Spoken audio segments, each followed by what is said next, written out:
Yeah. Yeah, okay. No, I'm about to start. All right, talk to you later. Bye. Hello, everybody. So if you see, we've all gone online now. We've all gone super high tech, and everything is going to be delivered to you from our homes, and you're watching us from home. So this is a new way of working. So I thought I'd just introduce you to my workspace. And this is my super high digital office that I'm going to be working at for a while now. I am going to tell you about how to get people to give you money. And there is going to be a PDF and there will be some links, but for now, I want you to all get your pads or whatever, your pencils, because I want you to take notes, okay?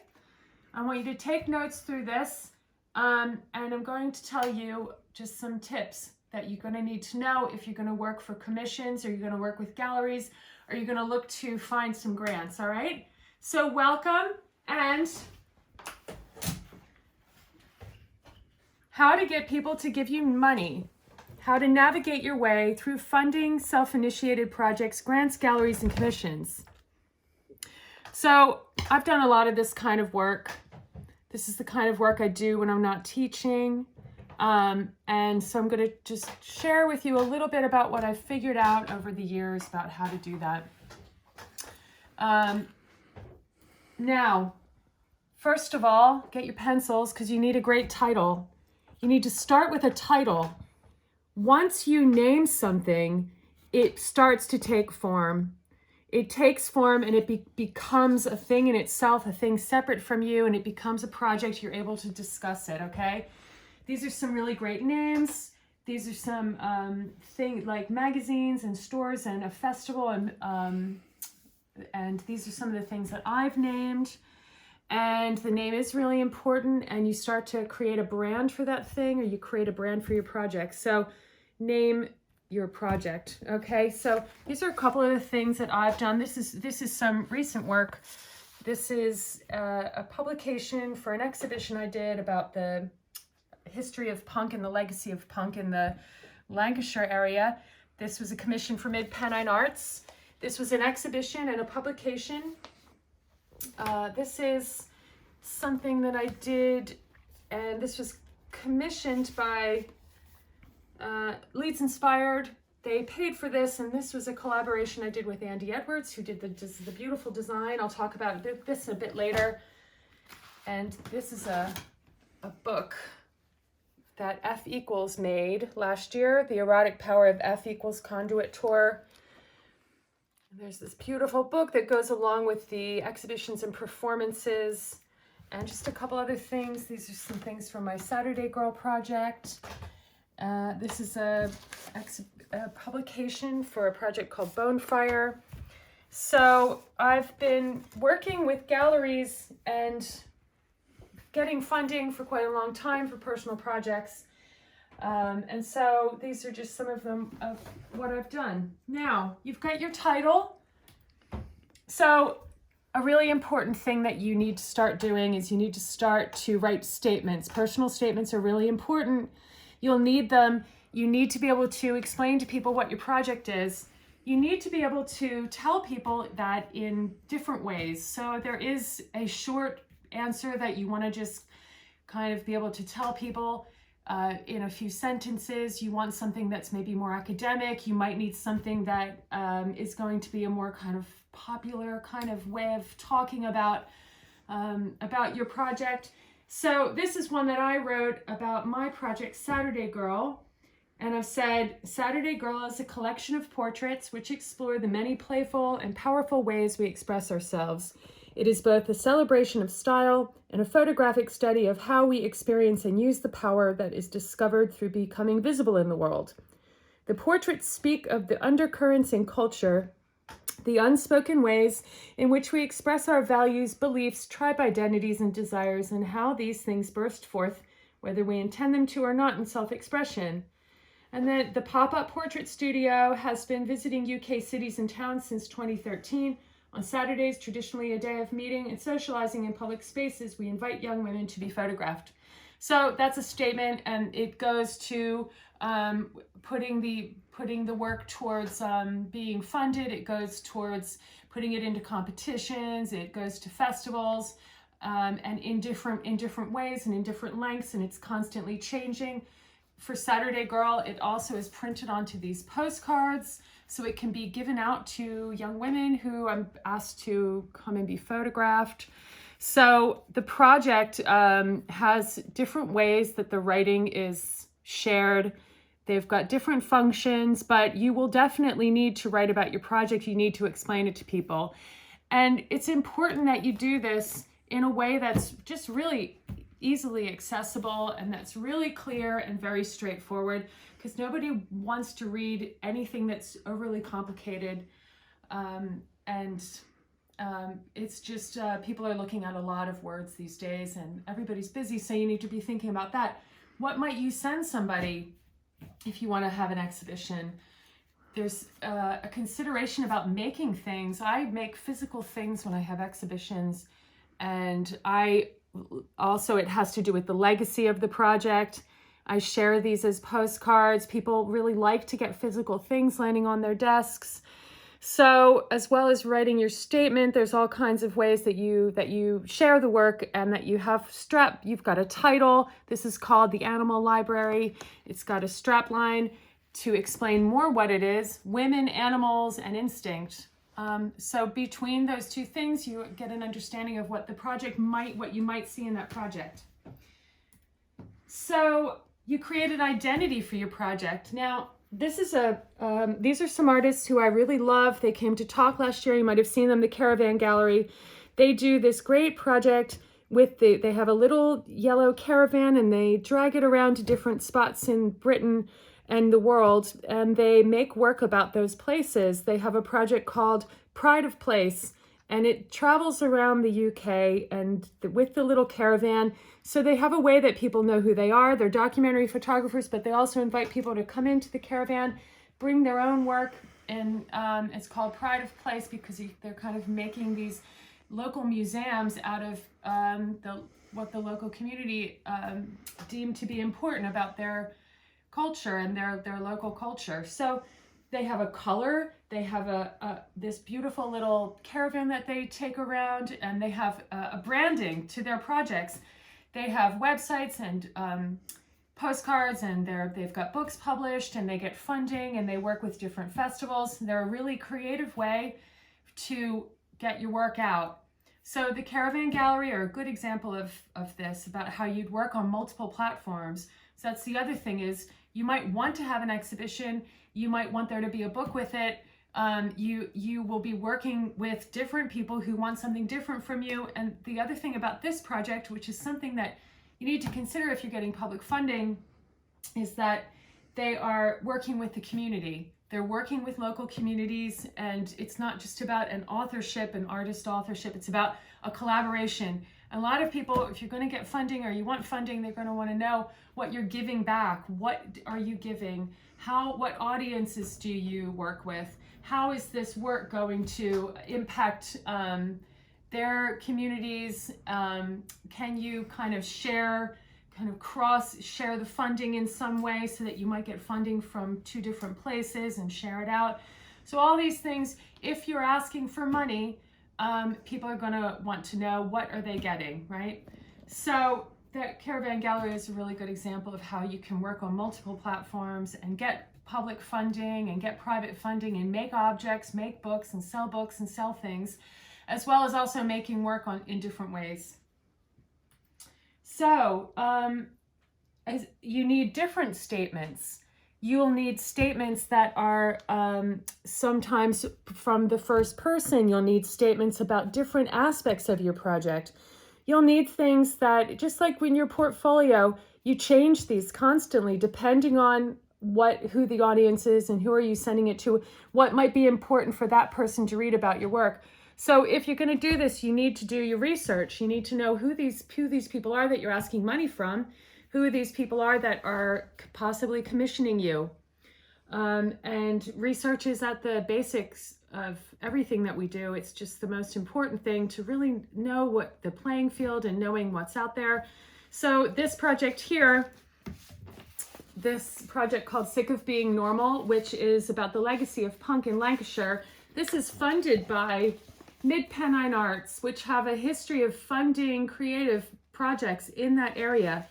They're doing a project right now that is about the radical legacy of the people in East Lancashire. It's called Pendle Radicals. So the person who I work with and we saw this and we thought, oh, actually, we have a project that fits in with that. So our project became part of the Pendle Radicals project, and it's funded through Mid-Pennine Arts and through this other work that they're doing. So you also, there's different ways that you can fit in with other things that are going on. That's a really good point, is to see how your work, your project, is not just a thing that sits alone, but it is connected to a bigger community or a bigger project. So this is funded by Leeds Inspired. And there are somebody I'm going to mention later, but you should definitely get your pencil out and write down Leeds Inspired if you're going to stay in this city, because they do give grants. They give small grants and larger grants, and they fund projects that have to do with Leeds specifically. So this is funded by them. This is about Leeds people. This is all printed in Leeds. It's all designed with Leeds creatives. And it's about young people in Leeds who are looking to old technologies and to kind of figure out what it means to be modern. Okay, so my reason for wanting to do this work is because I wanted to just make work that celebrates young people in Leeds. And this project comes with 2 essays. It's really beautifully printed by Precision, and Precision put money into this project that Andy Edwards designed. So I was working in collaboration with them. And then this is given out. This beautiful thing is free, available in the city, and that's part of the funding. So the funding pays for the artist to do the work. It also pays some of these young people we had a festival, pays for them to be there, and then the work is then available for free. So there's another way that you can make objects, and you can fund yourself to make things. You don't have to sell objects. You don't have to kind of make books. You could get funding to do a project where part of the funding pays you, but it also you're also making something that is part of the legacy of your work, but it's also available for people to have. So there is the making of objects and the selling of artworks and galleries and things, but that's not what I never do anything in those areas, really. I get funded by commissioned projects like this one, or I write the brief and write in my expenses in that brief. So I will tell you a little bit about that. These are just some more kind of personal statements here, and this one is more of a poetic one.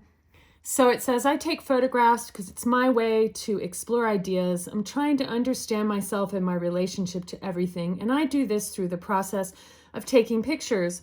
Portraiture is endlessly exciting to me because of its ability to show the stuff we try to hide. Photography pretends to be uncomplicated, to be simply a tool to document. But a photograph often has more relationship to metaphor, to shape-shifting and poetry than to reality. It's this world of continually changing layered readings that I find meaning in self-definition. So for me, that is true and real, but it's definitely a more kind of poetic, arty statement that would not be appropriate for all, contexts. You're not going to send that to the Arts Council, for instance, but it is something that you might want to have next to your work on a website, for instance. So while you're thinking about these things, you've got your idea, you've got your title, you're writing your personal statements, you're writing about what the work's about. You need to look at what opportunities are available. Where can you get money? And that does change from region, from country to country, but here's some places that you can start. So this is the Artist Newsletter. The Artist Newsletter has opportunities and exhibitions and different information and articles about what's happening in the creative arts. There is a big list of jobs there and opportunities. If you join the artist newsletter, you get public insurance. And for me, I need that. I need public insurance for doing my pop-up portrait studios. I need to be insured as a photographer. So if you're working with communities, this is a really good way to get you insured to be doing your work. But we also get all the information about different jobs and opportunities, and just information about what's going on. Research is really important. You want to know who's working in your field. What are people doing? What are other people making happen? What opportunities around? What exhibitions are possible? So the artist newsletter, and I will put all of these on. I'll put some links on for you on Caged. Now this is the photographic network, and Red Eye are based around Liverpool, Manchester in the north. They're a little bit in Leeds, but mostly over that side. And they have all kinds of, so right now they've got some information about what's happening with the virus pandemic, right? So there is obviously loads of change going on right now. There's loads of change going on in our industry and all the industries, and I'm a part of these networks, so I'm part of these conversations, and it's early days and we're just trying to figure it all out. Luckily, I have my digital studio here, so I can pick up my messages with my email here phone, and I've got my texting going on right here with my text machine. And here's another one. I've got some paintbrushes too in case I need to paint any signs for people. So I'm totally high tech. Totally connected and high tech here in my home studio, just so in case you're wondering. This is Leeds Inspired. This is something that's happening, a funding opportunity in Leeds. There's other ones in other places. This is run by the council, but it's also looked after by some totally amazing people who really care about communities and delivering art in the city. So now the big one is the Arts Council England, and they have all kinds of funding and all kinds of opportunities, and you can apply to them for money, and you will fill out their forms and probably cry because they're so complicated. And people always go, oh, but you really get a lot out of filling it out. And then everybody goes, oh, great, I didn't get it, but I got a lot out of filling out the application. But it's true. You will figure out your projects by writing about them, by having to answer these questions about audiences.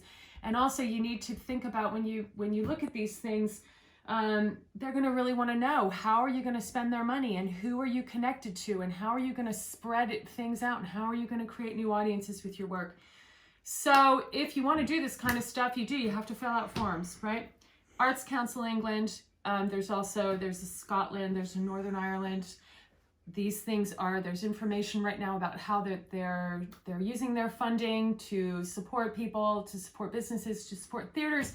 There's a big sector of the creative arts that are shut down right now. So this is an unfolding situation, and this is where I'm getting my news about certain funding strands. Okay, now there is something going on right now.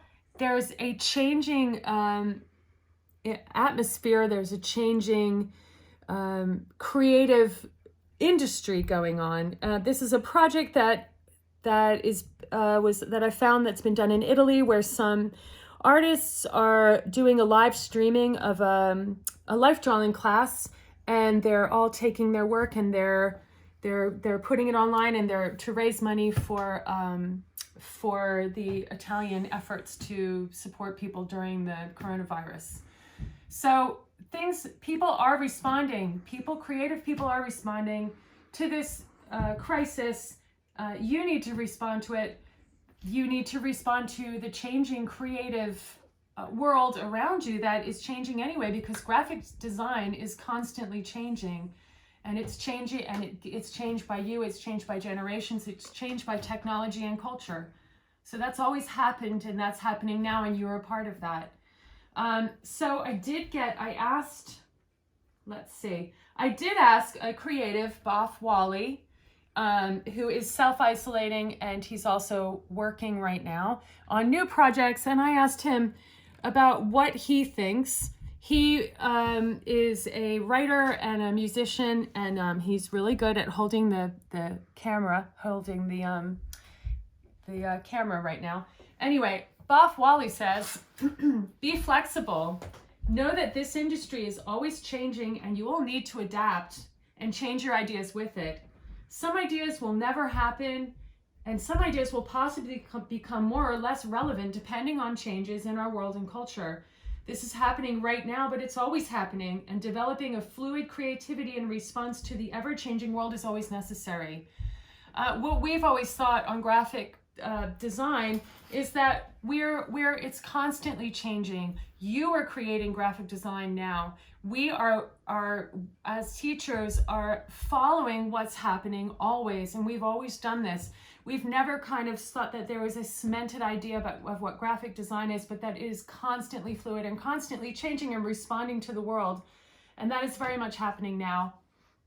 And I've asked some creative people if they can give us some ideas about some advice for you going out there into the world. So I've sent some emails out, and I think there's one coming in. Now. Oh, here it is. Okay, so this is a message from the photographer Tessa Bunny. Thank you, Tessa. She says in her advice, she's a photographer, she works freelance, she's working on a big commission for Martin Parr right now. She says, try everything. Competitions, show your work, invite everyone you want to work with, email and postal marketing. I find portfolio reviews useful for making contacts and an efficient use of time and money, not being in London. But I guess only when you're ready with a decent body of work. That's a really good point. Personally now, she says, I would even consider some other kind of job to fund your work. A lot of people do have multiple jobs. They have multiple different things going on at one time. Most people I know do that. So thank you, Tessa. I'm going to just mail this back to Tessa. Now, I did get another email here from our own Ricky Adam. So Ricky says, firstly, a good website with good content is crucial, and you'll be working on that now. Over the years, I've received jobs from clients who visited my website. Currently, my website isn't really geared toward getting paid work, but you can make it client-friendly by providing info on your work, what you photograph, commercial work, examples, etc. Publishing. Self-publishing has exploded. If you don't want to self-publish, there's a lot of publishers you can send submissions to. So if you do have a project, you want to get it published, do your research, go find out who's taking submissions. Publishers and galleries get sent many submissions and they see work all the time. So you really have to know that you are ready. You really know that you're ready, know that your work is as strong as it can be. Thank you, Ricky. We'll call him later. Call him on the phone. Now, I also got another message in my digital studio here. Now, this is from John Angerson, who is an editorial photographer, and he says, tailor your portfolio to whom you are seeing. Select relevant material. Don't hide behind an email. No one answers them. I've worked for the Times Magazine for 17 years, and they only answer an email if it's relevant to the editors you are working with. Use the phone. Go to meet people face to face. Maybe not right now. Go to some of the parties and openings, he says, but never drink and eat any of the canapes, and always leave early. Thank you, John. Smart attire and arrive on time. If you're even 5 minutes late, forget ever working. Wear normal clothes. It's not a discotheque. Be humble. There are 20 people behind you who are equally as good and possibly better than you. Your website and blog should be up to date. Don't put anything on there that's not perfect and you're not really proud of. Less is always more. Be different. There's my clock telling me what time it is. Be different. Your website portfolio must be unique and in perfect condition. Send updates and letters to your supporters, clients, patrons once every couple of months with what you've been up to. And finally, he says, don't Facebook or tweet anything your mother would not approve of. Be professional at all times. So that's some really good advice from John Angerson, Ricky Adam, Tessa Bunny, Boff Wally, and this is me signing off from my digital studio, and I hope you're all well, and I really look forward to seeing you all soon again. Now, if you don't mind, I have a personal phone call to make. Okay, goodbye.